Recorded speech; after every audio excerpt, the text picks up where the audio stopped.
우리가 마음의 뿌림을 받아 악한 양심으로부터 벗어나고 몸은 맑은 물로 씻음을 받았으니 참마음과 온전한 믿음으로 하나님께 나아가자.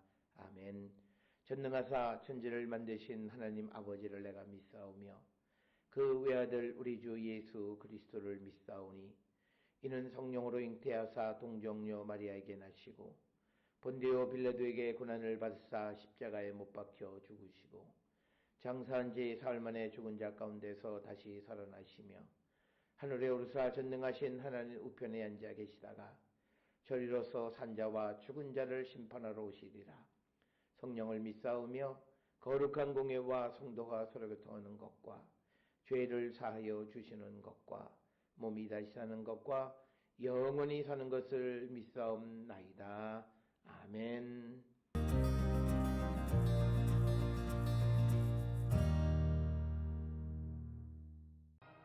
그는 마음의 평안을 알지 못하니 그가 기뻐하는 것을 하나도 보존하지 못하겠고 남기는 것이 없이 모두 먹으니 그런즉 그 행복이 오래가지 못할 것이라.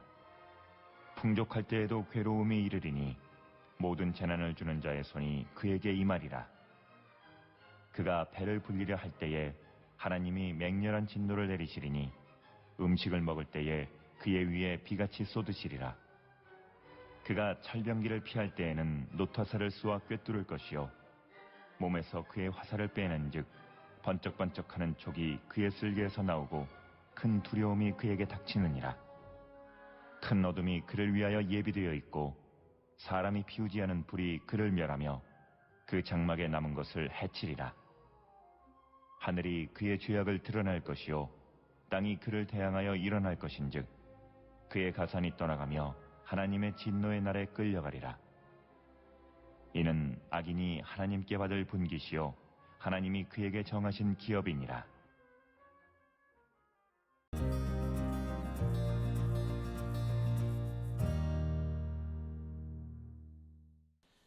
욥기 20장 20절로부터 29절은 욥기 20장 전체 소발의 악한 사람의 운명에 관한 이야기에 지속되어지는 그런 부분이 되겠고 특별히 20절로부터 29절에서 그가 악한 사람들은 그 마음에 참된 기쁨이나 어떤 그 행복 이런 것들을 느끼지 못하는데 그들은 수고의 땀의 그 기쁨을 알지 못하고 남의 것을 강탈하고 빼앗아서 그것으로 기쁨을 살려 하기 때문이다라고 하는 그런 관점의 말씀들이 29절까지 말씀하고 있고 특별히 이 소발은 악은 반드시 징계를 받는다.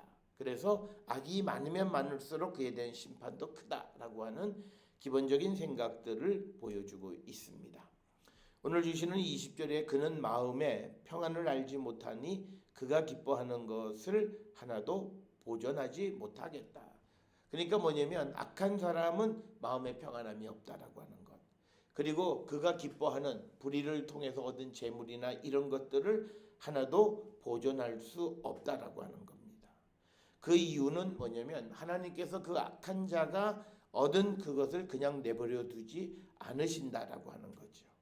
그래서 15절에서 욥기 20장 15절에서 우리가 살펴보았듯이 그 하나님이 그 배에서 도로 나오게 재물을 삼겼을지라도 그것을 다시 토하게 하시는 분이 하나님이시다 라고 하는 말씀의 연속으로 보면 20절에서 그가 기뻐하는 것을 하나도 보존하지 못하는 것은 당연한 결과이다 라고 하는 것입니다.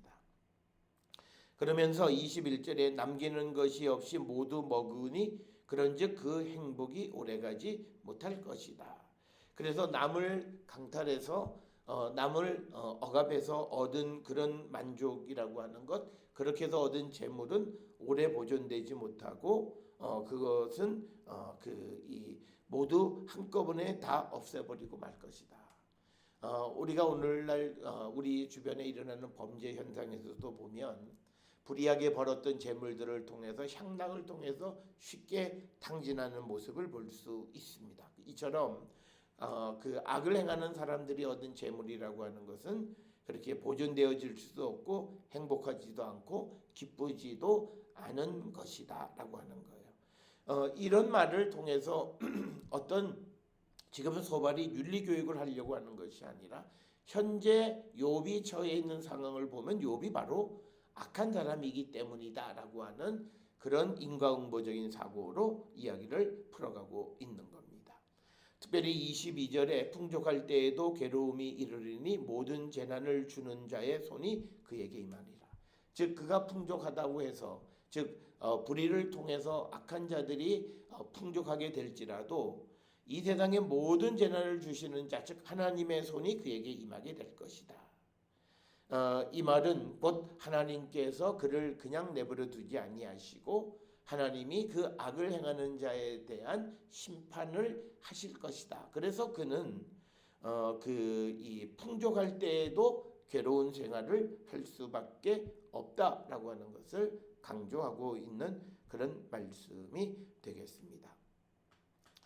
그래서 이 말씀은 우리가 보편적인 도덕률인 권선징악의 생각과 매우 유사한 그런 말씀이 되겠고, 특별히 23절에 그가 배를 불리려 할 때에 하나님이 맹렬한 진노를 내리시리니 음식을 먹을 때에 그의 위에 비같이 쏟으시리라. 그래서 그가 불의하게 배를 불리려고 할 때 하나님은 그를 진노하신다.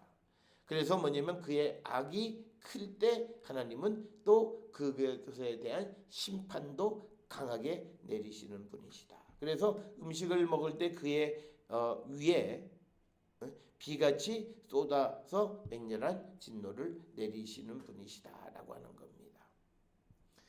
그래서 우리가 이런 생각은 시편 78편 49절에 의하면 여호와께서 맹렬한 노여움, 진노, 분노, 고난 이것은 곧 재앙의 천사들을 내려보내시는 겁니다. 그래서 하나님께서 그 불의한 자들을 심판하시게 될 것이다 라고 하는 겁니다. 그러면서 24절로부터 25절은 마치 악을 행하는 자는 하나님과 전쟁을 치르는 모습과 같아요. 그래서 그가 철병기를 피할 때에는 놋 화살을 쏘아 꿰뚫을 것이다. 그러니까 악한 자가 하나의 재앙을 피한다고 하면 하나님이 그것으로 끝내는 것이 아니라 다른 놋 화살을 통해서 그를 쏘아서 꿰뚫어 버리고 말 것이다. 악은 반드시 괴멸시키실 것이다 라고 하는 겁니다. 그러면서 25절에 몸에서 그의 화살을 빼낸 즉 번쩍번쩍하는 촉이 그의 쓸개에서 나오고 큰 두려움이 그에게 닥치느니라. 그래서 불의를 행하는 자들에 대해서 하나님은 전쟁을 행하듯이 그들을 철저하게 파괴시키시는 분이고 그에게 큰 두려움을 주시는 분이시다라고 하는 겁니다. 그래서 22절에 모든 재난을 주는 자의 손이 그에게 임해서 그는 그 하나님에 의해서 파멸되어질 뿐만 아니라 큰 공포감에 사로잡히게 될 것이다 라고 하는 것이고, 또 26절에서 큰 어둠이 그 위에 예비되어 있고 사람이 피우지 않은 불이 그를 멸하며 그 장막에 남은 것을 해치리라. 즉 오늘 주시는 26절에 보면 어두움, 즉 죄악, 파괴, 멸망, 그리고 하나님의 멸망의 수단인 불이 그를 멸할 것이다. 그리고 27절에 하늘이 그의 죄악을 드러낼 것이요 땅이 그를 대항하여 일어날 것이다. 즉 그래서 하늘과 땅에서 어느 곳에도 그는 존재할 수가 없다. 왜? 하나님께서 그를 향하여 전쟁을 선포하셔서 그를 파괴시키시기 때문이다. 그리고 28절에 그의 가산이 떠나가며 하나님의 진노의 날에 끌려가리라. 그래서 결국은 그의 모든 가산을 잃어버리게 될 것이다. 그래서 오늘 주시는 이 본문을 통해서 보면 특히 욥기 20장에서 이 소발은 악한 사람을 욥으로 산정하고 말을 진행하고 있다라고 하는 것을 우리는 이해할 수 있습니다. 그래서 그의 가산, 악한 자의 가산이 떠나갔다. 그리고 이것을 다시 말하면 욥의 가산이 다 떠나가는 것은 하나님의 진노의 날에 끌려가게 되는 신세가 되어졌다. 그래서 29절에 이는 악인이 하나님께 받을 분깃이요 하나님이 그에게 정하신 기업이다. 그래서 오늘 주시는 말씀을 통해서 보면 하나님은 악을 심판하시는 분이시다라고 하고 악한 사람이 받을 분깃은 하나님의 심판뿐이다 라고 하는 것을 말하고 있습니다. 여러 차례 말씀을 드렸습니다만 이처럼 욥기 20장 20절부터 29절 그리고 욥기 20장 4절부터 29절 전체 욥기 20장에서 그 소발이 말하는 것은 이 악한 사람은 바로 욥 너 자신이다 라고 하는 것을 욥에게 말하는 겁니다.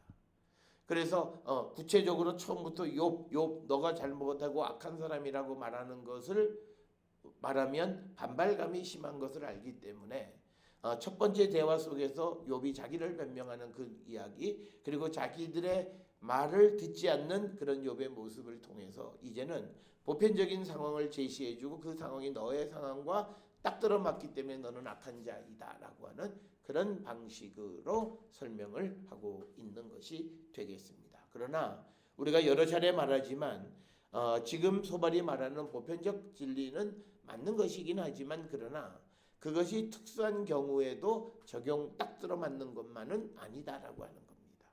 이 말의 의미는 사람이 살아가는 모든 일들에는 특수한 하나님의 계획과 섭리가 있음을 우리에게 보여주는 것이고 따라서 우리는 그 섭리 안에서 모든 것을 이해하고 깨닫는 자가 되어야 함을 가르쳐 주시는 귀한 말씀이 되겠습니다. 사랑하는 성도 여러분, 오늘 우리는 하나님의 그 심오하신 하나님의 섭리와 하나님의 계획하심 그 안에서 모든 일을 볼 줄 아는 사람이 되어야지 보편적인 것으로 어떤 구체적 상황 속에 자칫 잘못 적용하면 욥의 친구들과 같은 우를 범하게 됨을 깨달아서 우리가 주변에 있는 사람이나 또는 내게 있는 것이나 모든 것들을 돌아볼 때 우리의 경험을 절대화하는 것이 아니라 현재 일어나고 있는 그 일에서 하나님이 하시고자 하는 그 뜻을 찾을 줄 아는 깨어있는 자들이 될 수 있기를 주의 이름으로 축원합니다. 기도하시겠습니다. 사랑과 은혜가 충만하신 아버지 하나님, 우리 모든 성도들의 삶이 하나님의 뜻 안에 살아가는 자, 거룩하고 또 정의롭고 정직한 삶을 살아가는 자들 되게 하여 주시옵소서. 하오나 우리가 살아가는 모든 세상의 일에는 하나님의 계획이 있음을 분명히 깨달아서 그 계획 속에서 모든 일을 판단하게 하시고 우리의 경험이 절대적이지 않은 것을 분명히 깨닫는 저희들 되게 인도하여 주시옵소서. 예수님의 이름으로 기도드렸사옵나이다. 아멘.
기도하시겠습니다.